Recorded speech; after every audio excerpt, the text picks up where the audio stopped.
I've got a really cool coin trick I want to show you using a gimmick coin called an expanded shell. It's a really cool effect and I think you're going to enjoy it. For this, all I need is two $half. I'm going to put the two $half together in my hand, and just like this, I'm going to shake them and you're going to visibly see one of the coins vanish. I'm going to give them a little rub and the coin, at least one of the coins, will magically turn invisible. Just like that. Did you see it happen? Right there it is. The coin actually appears right here in the air. It's invisible. If I place it on top of the coin purse and give it a little rub, something magical happens. The coin turns visible and appears inside the coin purse. And that is the magic of the shell. This is how the trick works. Very similar to the flipper effect. In the coin purse the entire time lays a real $half.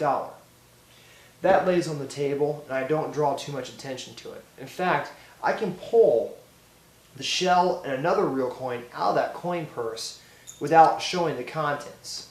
People think these are the only two coins that exist and they don't bother to think that I might be using an extra one. A shell is a hollowed out coin that looks like a real coin and fits snugly over the face of a real coin, so I can show two coins as one. I start out with two coins, which I show, and I place those into my hand. When I shake the coins, I just position the shell over the top. Before it fits down snugly like that, I turn my hand over.